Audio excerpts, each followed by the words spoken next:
Pueden tomar asiento, mis hermanos. Abran la palabra de Dios, por favor.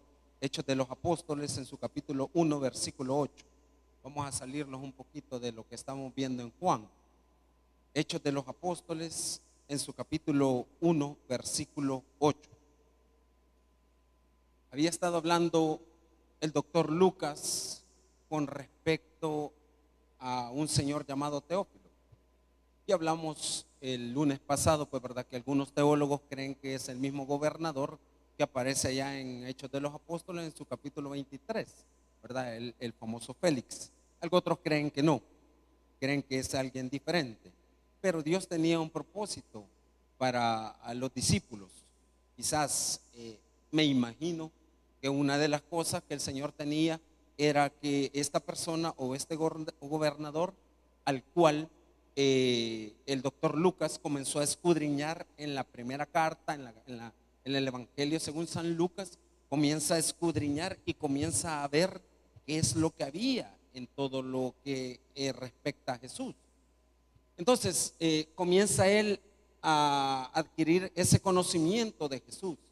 Entonces le escribe en el primer tratado allá en el Evangelio según San Lucas, en su capítulo 1, versículo 3, y comenzamos a hacer la diferencia con este libro de Hechos de los Apóstoles. En el primer tratado le dice: oh excelentísimo Teófilo. En este le dice solamente Teófilo. Algunos conocedores y teólogos creen que porque ellos ya habían agarrado confianza, ya habían tenido quizás esa amistad o esa coinonía para poder hablar de esa forma. Después le dice las cosas que Jesús comenzó a hacer, dice, y a enseñar en el mismo versículo 1. ¿Por qué primero dice comenzó a hacer y después a enseñar? Es bien sencillo. Jesús comenzó a dar su testimonio a través de los hechos y después comenzó a enseñar lo que él quería o lo que el Padre le había revelado a Jesús. Entonces comenzamos a ver que él comenzó su ministerio haciendo las cosas primero, no solamente enseñándolas. Primero, como que él quiso dar el testimonio: yo no solamente le voy a hablar, yo voy a comenzar a hacer. Lo que a veces pasa en algunas diferentes iglesias, aunque no me quiero meter en ese punto, pues, ¿verdad? Que todos salen a ganar almas y el pastor es el que no va. O algunas solamente mandan a los líderes o mandan a los demás servidores y el líder se queda, no quiere hacer nada. En este caso Jesús no. Jesús comenzó a hacer primero las cosas, como quien dice en buen salvadoreño: véanme a mí primero y después vamos a comenzar con el discipulado. En el versículo 8 existe el acontecimiento quizás más grande para el ser humano o para el cristiano o para aquel que recibe a Jesús como su Salvador personal. Dice la palabra de Dios, acompáñenme por favor. Dice: pero recibiréis poder cuando haya venido sobre vosotros el Espíritu Santo, y me seréis testigos, dice, en Jerusalén, en toda Judea, en Samaria y hasta lo último de la tierra. Comencemos a ver qué es lo que Dios, o a exegetar, no quería usar esa palabra, pero comencemos a exegetar lo que Dios quiere darnos en esta noche. Dice: pero recibiréis. Lo primero que dice es recibir, es del griego lambano, que significa aceptar, que significa alcanzar, que significa recibir y que significa verdad. Dijimos que era del griego lambano. Fíjese bien, para que comenzamos a entender algo, lo que vamos a comenzar a entender es nuestra salvación. Eso. Con respecto al, primero, la ascensión de Cristo, que son 3 acontecimientos que pasan en este capítulo. Él ya se los había dicho en los evangelios: es necesario que yo vaya al Padre para que el Consolador, dice, baje. Lo primero dijimos que era la ascensión, Cristo hacia arriba, el segundo acontecimiento que tenía que suceder era la descensión, que era el Espíritu Santo que tenía que bajar y morar para todo aquel que en él crea. No se lo olvide, no es para todos, es para aquel que reciba a Cristo como su Salvador personal. Y el tercer acontecimiento de este capítulo era la expansión. Diga conmigo, expansión. Era lo que nosotros tenemos ahora, que se le conoce como el evangelio. ¿Cuándo iba a suceder todas estas cosas? En Pentecostés, es en el capítulo número 2 de Hechos de los Apóstoles. Pero quiero que nos mantengamos en este versículo que tiene un gran poder y que a usted le tiene que quedar confirmado lo que es su salvación. Dice la segunda palabra, poder. Diga conmigo, poder, que es del griego dunamis, que significa potencia, capacidad, fuerza, potestad. Esas cosas significa esta palabra poder. Después dice, cuando haya venido sobre vosotros el Espíritu Santo, del griego pneuma, con P primero, pneuma, que significa viento, aliento, respiración. Ahora, traigámoslo quizás dentro del concepto o dentro de la traducción. ¿Qué podríamos decir de este párrafo o de este versículo o la mitad de este versículo? Dice, pero recibiréis o aceptarás o alcanzarás potencia, capacidad, fuerza, potestad, cuando haya o se haya derramado sobre cada uno de nosotros ese hálito o ese viento o esa respiración, que es el mismo Dios trino que nosotros ponemos, el Padre. Es necesario que yo vaya hacia arriba. ¿Para qué? Para estar con mi Padre, pero les voy a delegar algo bien importante, el hálito de vida o la potencia que cada uno de nosotros tenemos. Dios quería revelar esa parte para cada uno de nosotros, pero era bien importante, como les digo, la ascensión, la descensión para la expansión. Y una de las cosas que comenzamos a ver, o vamos a comenzar a ver, ¿cuál era ese poder? ¿Qué era ese poder? Fíjense bien. Número uno, la promesa del Espíritu Santo, porque quiero aclarar, no era una ley, era una promesa. Por eso les expliqué, ahora usted va a entender por qué su salvación. Porque algunos de nosotros ni siquiera creemos que somos salvos. Algunos de nosotros andamos nos cantoneando ahí, bueno, yo voy a la iglesia como una tradición, o voy a la iglesia porque hay que ir, o me tengo que poner el uniforme porque hay que servir, pero en realidad no tenemos una convicción plena de nuestra salvación. Y a veces andamos pensando, híjole, hoy la regué, ya perdí mi salvación. ¿Y cómo va a perder algo que no es suyo? ¿Y cómo va a perder algo que a usted no le costó nada? Porque la salvación es por fe y es un regalo de Dios a través de Jesucristo para cada uno de nosotros. Pero ¿cuál es el problema? El problema, como le digo, que a veces nosotros nos sentimos mal. Nosotros nos sentimos como que, ahora cometí un error. Bye. ¿Qué es lo que va a pasar ahí? Usted erró al blanco, o usted cometió un error, o usted ofendió a Dios. ¿Qué sucede ahí? ¿Perdí la salvación? No, usted va a pagar consecuencias de lo que hizo. Pero ese regalo no se lo puede quitar nadie. Es más, voy más allá.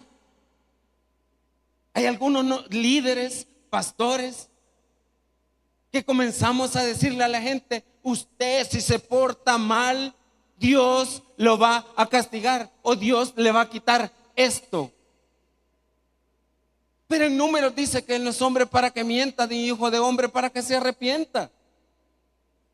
Entonces lo que ya le regaló no se lo puede quitar.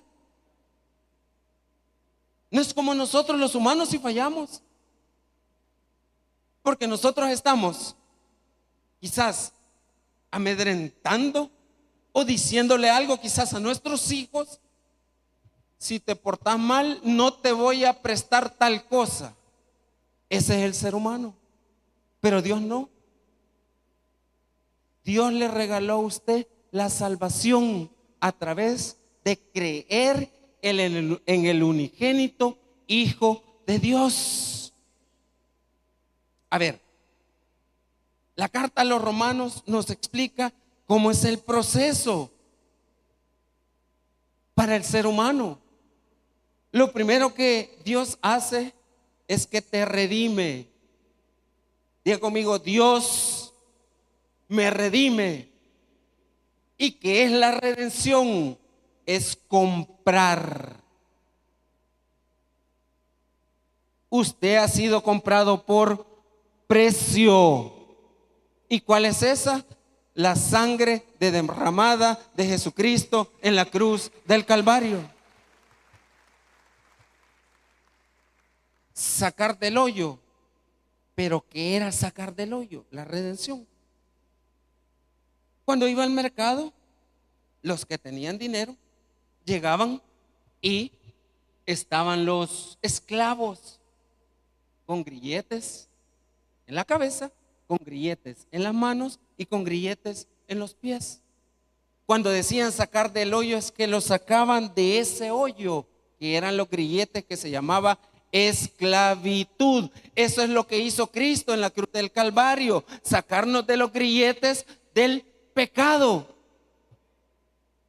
Mas ya no vivo yo, mas Cristo vive en mí.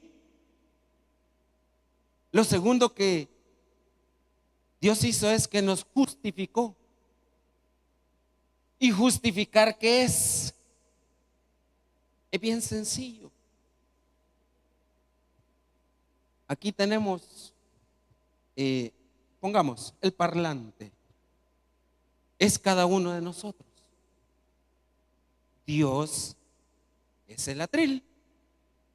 Y Cristo, vamos a poner lo que soy yo. Dios veía al ser humano directamente. Pero como dice Romanos, justificados pues por la fe, tenemos paz para con Dios. ¿A través de quién? Del sacrificio del Hijo. Entonces ya Dios ya no ve al pecador, sino que ve el sacrificio del Hijo. Entonces le dice, momento papá, ahora ya no los puedes condenar, porque yo ya pagué por cada uno de ellos.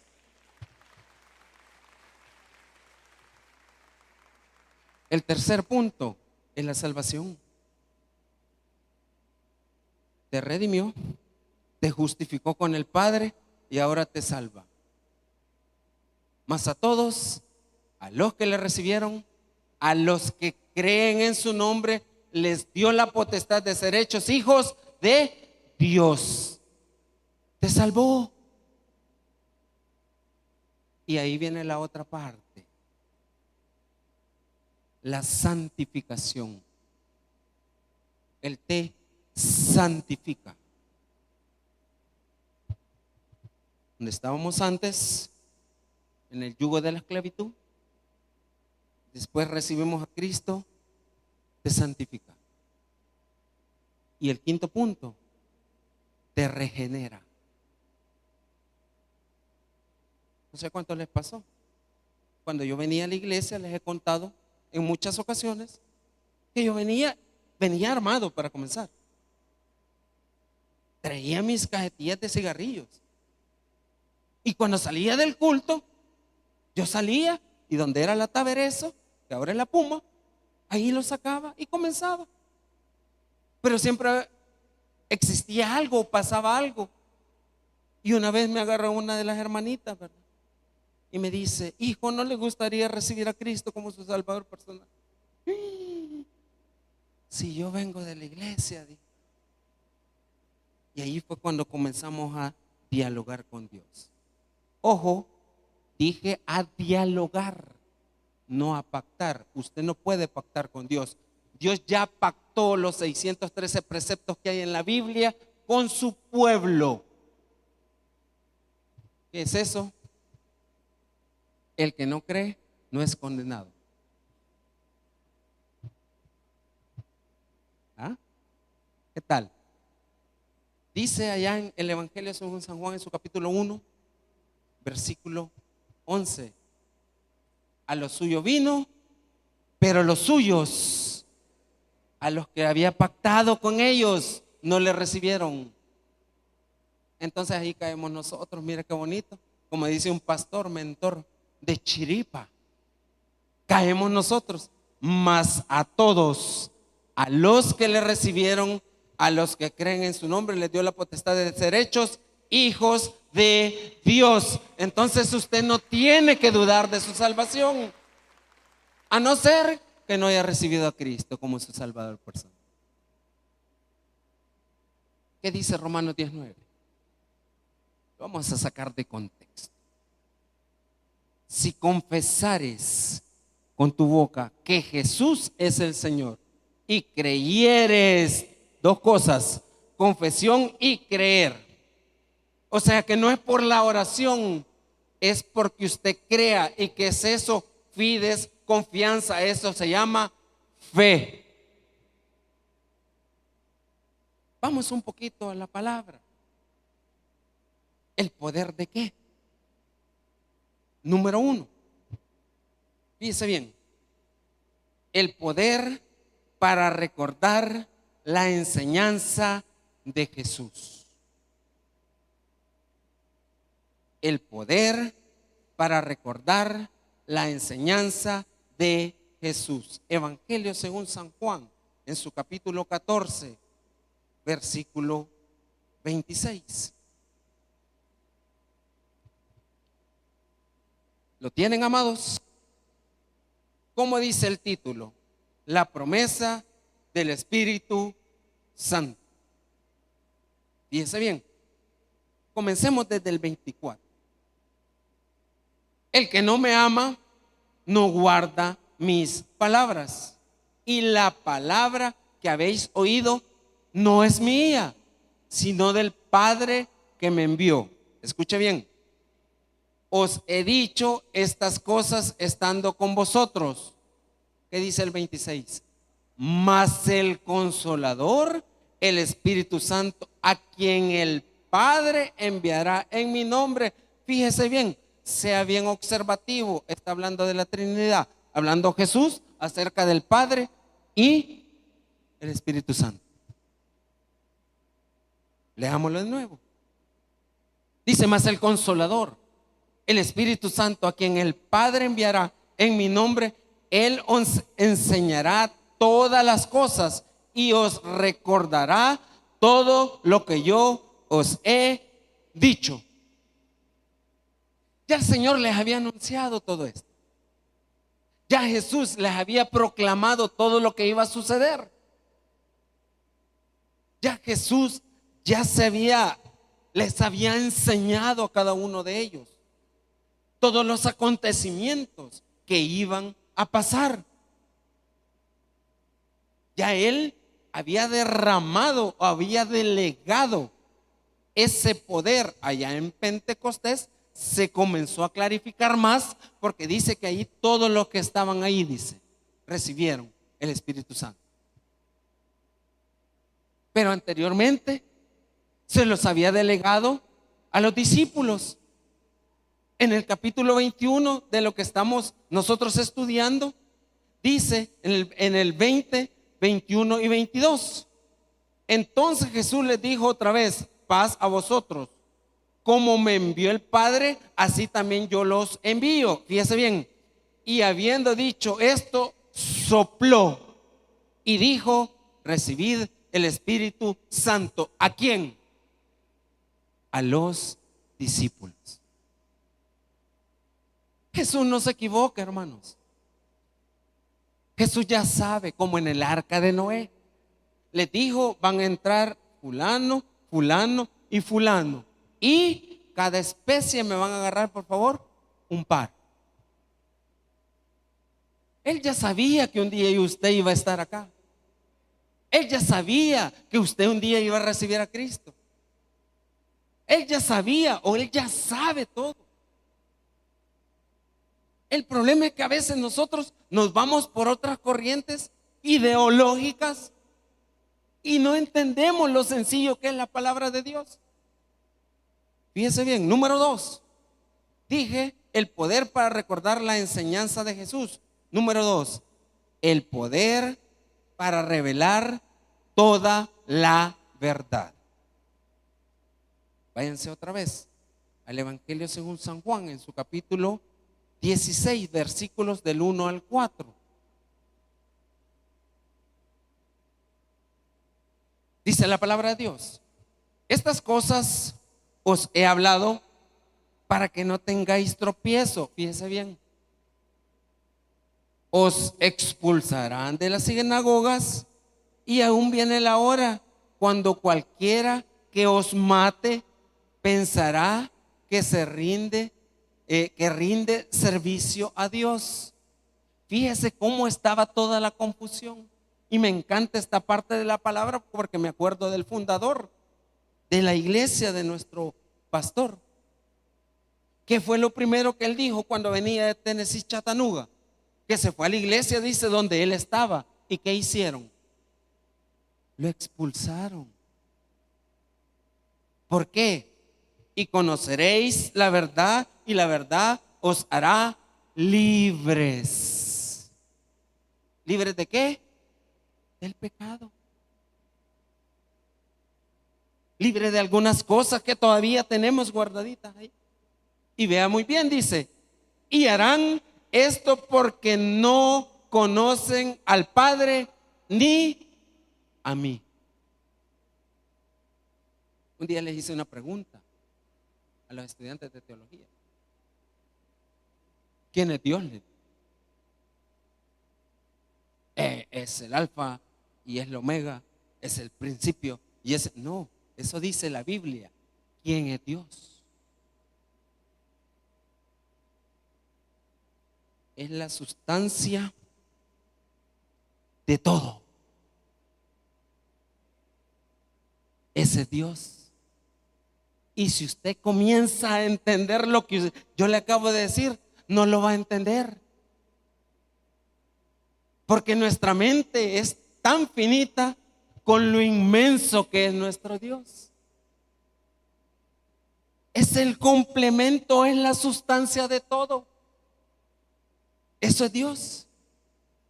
Pero nosotros a veces queremos agarrar otras filosofías para por querer entender algo tan sencillo y tan básico que nos revela el mismo Dios. Y vea bien con lo que dice en el 4: mas os he dicho estas cosas para que cuando llegue la hora os acordéis de que ya os había. Vea qué sencillo. Como quien dice, en el primer tratado, como le dijo Kelva, en el primer tratado, oh excelentísimo Teófilo, te enseñé, te mostré, te dije todos los acontecimientos que pasaban con Jesús. Ahora te lo vengo a confirmar. Si no creíste en el primero, tal vez ahora crees. Número 3. El poder para confirmar la palabra con señales.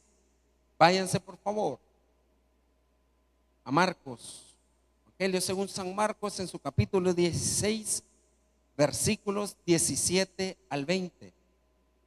Marcos, Evangelio según San Marcos, en su capítulo 16, versículos 17 y 20. Fíjese bien porque nos está hablando de algo bien importante. Nos está hablando de la gran comisión. Por tanto, id y hacer discípulos a todas las naciones. Por tanto, id y hacer discípulos a todas las naciones. Pero veamos lo que dice la palabra. Dice el 17, bueno, desde el 15. Y les dijo: id por todo el mundo y predicar el evangelio a toda criatura. El que creyere y fuese bautizado será salvo, mas el que no creyere será condenado. Oiga bien, de creer, no de hacer una oración, es de creer. Y estas señales seguirán a los que creen. Otra vez, en mi nombre echarán fuera demonios. Escuche bien, o sea que usted tiene el poder, como dice Hechos de los Apóstoles. Aquí lo dice la palabra. Fíjense bien, echarán, dice, fuera demonios, hablarán nuevas lenguas, tomarán en las manos serpientes. No hablo de la señora, ni de la suegra, ni de nadie. Dice serpientes, aquellas que tienen más larga la lengua que otra cosa. Y si bebieren cosa mortífera, no les hará daño. Fíjese bien qué poder el que tiene el ser humano. Después dice: sobre los enfermos pondrán sus manos y sanarán. Por aquí va una hermana que dice que va de viaje, pero esa señora ahí está en los hospitales, ahí está en los hospitales, ahí está en los hospitales. Y cuando me toca orar o le toca a su servidor hacer la administración, no se olvide, no se olvide, no se olvide. Porque no es por el poder del pastor, es por la fe, por el poder que tiene cada uno de ustedes o de nosotros. Y ese poder fue delegado a través de Jesús en el Espíritu Santo que mora en nuestros corazones. Después dice: y el Señor, después que les habló, fue recibido arriba en el cielo y se sentó a la diestra del Padre. Volvamos otra vez a Hechos.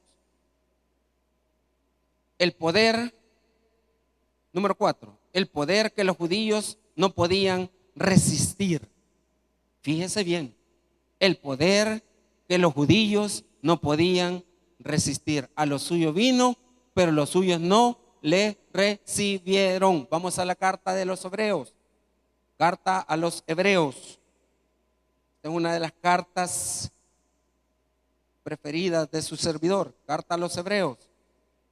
Porque lo bonito es que no tiene escritor, pero tiene un gran fundamento.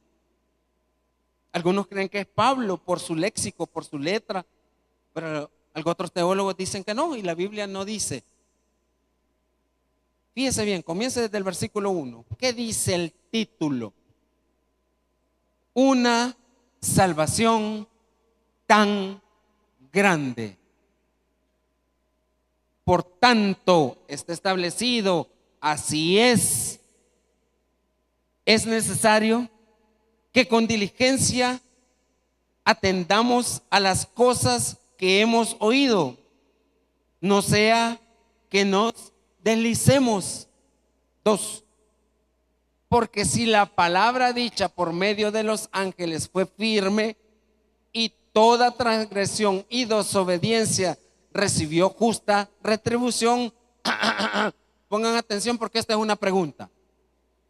Dice: ¿cómo escaparemos nosotros si descuidamos una salvación tan grande? Vea, iglesia, usted no es cualquier cosa. Usted es la niña de los ojos de Jesús. ¿Cómo dice? Escaparemos nosotros si descuidamos una salvación tan grande, dice, la cual, habiendo sido anunciada primeramente por el Señor, nos fue confirmada por los que oyeron. ¿Quiénes fueron esos? Pentecostés. Es básico y sencillo. Cuando salga de aquí vaya cantoneando usted. ¿Y usted quién es? Un hijo de Dios. ¿Y cuál es el problema? Vuelvo otra vez a Hechos, porque el tiempo se me terminó. El poder que los gentiles no podían resistir. Vayan ahí mismo, Hechos 14. Hechos 14.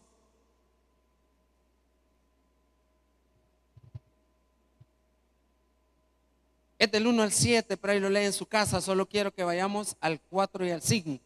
Dice: y la gente de la ciudad estaba dividida. Unos estaban con los judíos, fíjese bien, y otros con los apóstoles. 5.